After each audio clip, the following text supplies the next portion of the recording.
সবাই কোথায় গেলে? এদিকে আসো, আমার কথা শোনো। এই বাচ্চারা, তোমরা সবাই কোথায় গেলে?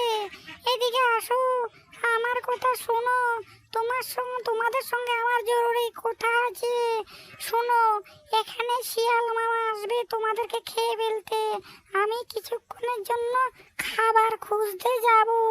শিয়াল মামা এসে তোমাদেরকে খেতে চাইবে, তার জন্য বলছি কি, তোমরা ঘরে ঢুকে দরজা বন্ধ করে দিয়ে তোমরা থাকবে লুকিয়ে। কেমন? আমি যতক্ষণ আসবো না ততক্ষণ তোমরা থাকবে ঘরের ভিতরে। ঘর থেকে একদম বের হবে না, না হলে তোমাদেরকে শিয়াল মামা এসে খেয়ে ফেলবে। যাও যাও, এখন ঘরে যাও বলছি, ঘরে যাও। তাড়াতাড়ি ঘরে যাও, তাড়াতাড়ি ঘরে যাও। আরে আরে, আমি শিয়াল এসে দেখলাম টুনির বাড়িতে কেউ নেই। কোথায় গেল? তারা চলে গেল নাকি?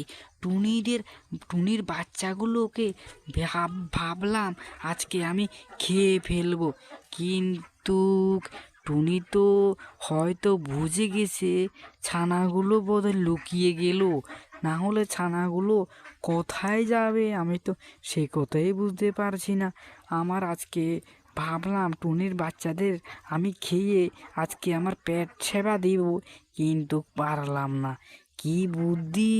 টুনির এখন বুদ্ধি হয়ে গেলে আমি পালাই, আমি চলে যাই তাড়াতাড়ি, না হলে ভেজাল